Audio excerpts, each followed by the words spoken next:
ఓం విఘ్నేశ్వరాయ నమః. భాగవతము 2వ అధ్యాయము. బ్రహ్మాస్త్రాన్ని ఉపసంహారం చేసిన తర్వాత వణికిపోతున్న అశ్వత్థామ దగ్గరకు వెళ్ళి వానిని ఒక పశువును కట్టినట్లు తాటితో కట్టేశాడు. రథం మీద వాడిని ప్రవేశపెట్టాడు. విపరీతమైన వేగంతో యుద్ధభూమిలోనికి వచ్చిన రథాన్ని అక్కడ నిలబెట్టాడు. అర్జునునికి కన్నులు ఎర్రబడిపోయి ఉన్నాయి. ఎదురుగుండా యమధర్మరాజు నిలబడినట్లు నిలబడి ఉన్నాడు. అశ్వత్థామ వణికిపోతున్నాడు. కృష్ణుడన్నాడు, అర్జున, నిద్రపోతున్న అమాయకులైన ఉపపాండవులను సంహరించిన బాలఘాతకుడు ఈ అశ్వత్థామ. ఇతనిని బ్రాహ్మణుడని చూడకు, గురుపుత్రుడని చూడకు, సంహరించు, కుత్తుక కత్తరించు అన్నాడు. అర్జునుడు మారు మాట్లాడలేదు, అతనిని వధించలేదు. ఇక్కడ ఉపనిషత్సారమును చెప్తున్నాడు, దానిని మీరు గుర్తుపట్టాలి. బ్రహ్మాస్త్రం వేయమంటే వేశాడు, 2 బ్రహ్మాస్త్రాలు ఉపసంహరించమంటే ఉపసంహరించాడు. కానీ అశ్వత్థామను చంపమంటే మాత్రం చంపలేదు. తాటితో కట్టబడిన అశ్వత్థామను పశువును ఈడ్చికెళ్ళినట్లు ద్రౌపదీదేవి శిబిరానికి తీసుకెళ్లి అక్కడ పారేశాడు. ద్రౌపది, వీడి శిరస్సును నీ కాలితో తన్నమని నీకు చెప్పాను. తీసుకొచ్చి అశ్వత్థామను ఇక్కడ పడేశాను. ఇప్పుడు నా ప్రతిజ్ఞ నెరవేర్చుకుంటాను అన్నాడు. ద్రౌపదీదేవి అశ్వత్థామను చూసి, ఒక తల్లి దేన్నైనా ఒప్పుకుంటుందేమో కానీ తన పసుపు కుంకాలకు కానీ తన బిడ్డలకు కానీ ఆపద తెచ్చిన వారిని క్షమించదు. అశ్వత్థామ తన 5 బిడ్డలను చంపేశాడు. ఆయనను చూసి వెంటనే నమస్కారం చేసింది. మహానుభావ అశ్వత్థామ, నా భర్తలైన ధర్మరాజు, భీమార్జున, నకుల సహదేవులకు నీ తండ్రి గురువు. అనేకమైన అస్త్రాలను ప్రయోగించటము, ఉపసంహారం చేయటము నీ తండ్రి ద్రోణాచార్యుడు నా భర్తలకు నేర్పించాడు. ఆ కారణం చేత వారు కురుక్షేత్రంలో గెలవగలిగారు. ఆత్మా వైపుత్ర నామాసి, తండ్రి తన కొడుకు రూపంలో భూమి మీద తిరుగుతూ ఉంటాడు.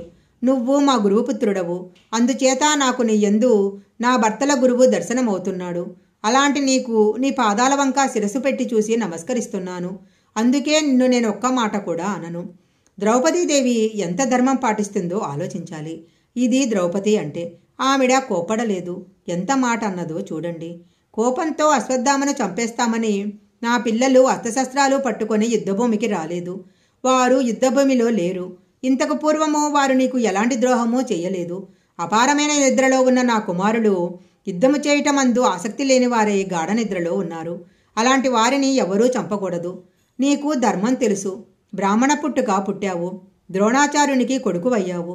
నీకు ధర్మం జ్ఞాపకం రాలేదా? నువ్వు పుత్రరూపంలో ఉన్న గురువువు అని తలచి నా 5 కుమారులను చంపినప్పటికీ ఇంత బాధలో నీకు నమస్కరిస్తున్నాను అంది.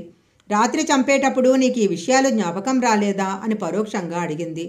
జ్ఞాపకం రాలేదా అని అడిగితే ఒక బ్రాహ్మణునికి తెలిసి ఉండాల్సిన ధర్మాలు తెలియవా అని అడిగినట్లు అవుతుందని, నీకు నా పిల్లలను చంపడానికి చేతులు ఎలా వచ్చాయ్యా అని అర్జునుని వంక చూసింది. అర్జున, నేనెందుకు బాధపడుతున్నానో తెలుసా? 5 పిల్లలు సంహరింపబడిన తరువాత వారు చచ్చిపోయారని నేనిప్పటి వరకు ఏడ్చాను. కానీ సాక్షాత్తు యమధర్మరాజులా పగబట్టి 2 చేతులతో అస్త్రాలు ప్రయోగించగలిగిన నైపుణ్యం ఉన్నవాడివై గాంధీవం పట్టుకొని రథమెక్కి పగబట్టి అశ్వత్థామ దగ్గరకు వెళ్ళి పశువును కట్టినట్లు కట్టి రథంలో ఇక్కడికి తీసుకొచ్చావు. ఈ పాటికి ఈ వార్త ద్రోణుడి భార్య అయిన అశ్వత్థామ తల్లికి అంది ఉంటుంది. కొడుకు చచ్చిపోయాడని ఏడవటం ఒక ఎత్తు, ఇక చచ్చిపోతున్నాడు, ఇక రక్షించుకోలేను అని ఏడవటం ఒక ఎత్తు. నీకన్ని అస్త్రాలు నేర్పిన ద్రోణుని భార్య నీ గురుపత్ని అలా ఏడ్చేటట్లు ప్రవర్తించవచ్చునా? అశ్వత్థామ, మీ అమ్మ అక్కడ ఎంతగా ఏడుస్తుందో తలుచుకుంటే నా మనసు వికలమైపోతుంది అని అర్జునుని పిలిచి, ఇతడు బ్రాహ్మణుడు, గురుపుత్రుడు, ఇతడిని సంహరించకూడదు. ఆయనను విడిచిపెట్టేయండి. ఆయనకు కట్టిన బంధనాలు విముక్తి చెయ్యండి అంది. ఈ మాట భీముడు విన్నాడు.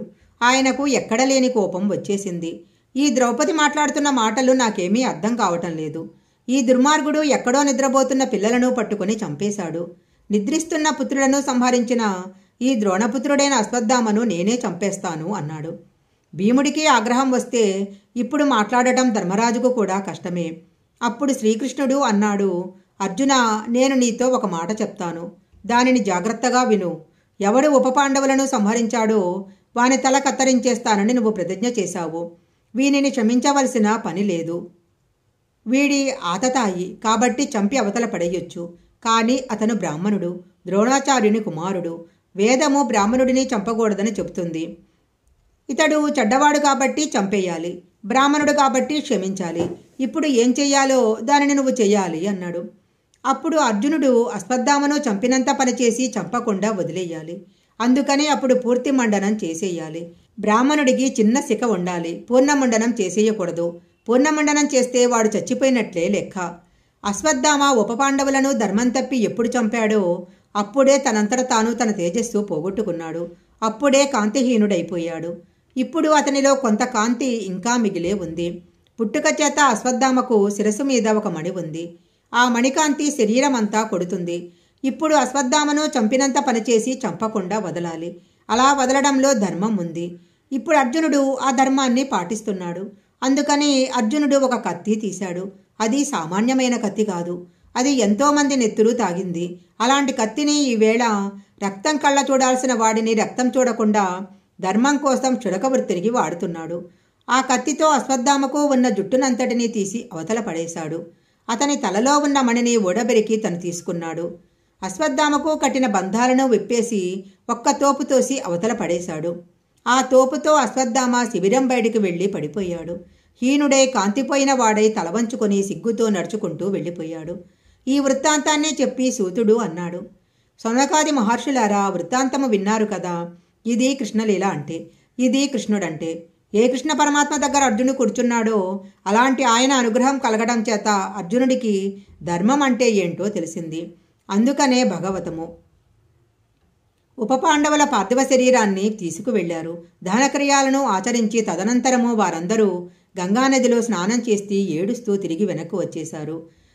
శోకిస్తూ ఉపపాండవులను తలుచుకొని బాధ పెడుతున్నారు. కాలం అనేది ఎంతటి బలత్తరమైన స్వరూపంతో ఉంటుందో వ్యాసుడు చెప్తారు. వ్యాసుడంటే భగవానుడే. కాలము బలవత్తరమైన రూపంతో సుఖదుఖాలను ఇచ్చేస్తుంది. అలా ఇచ్చేస్తున్న కాలానికి నువ్వు పరతంత్రుడవు. నువ్వు చేయగలిగినది ఏమీ ఉండదు. ఈశ్వరుడు ఎలా నిర్ణయించాడో అలా జరిగిపోతూ ఉంటుంది. అంతటి బలవత్తరమైన కాలస్వరూపములో జీవులు పుడుతూ ఉంటారు, మరణిస్తూ ఉంటారు.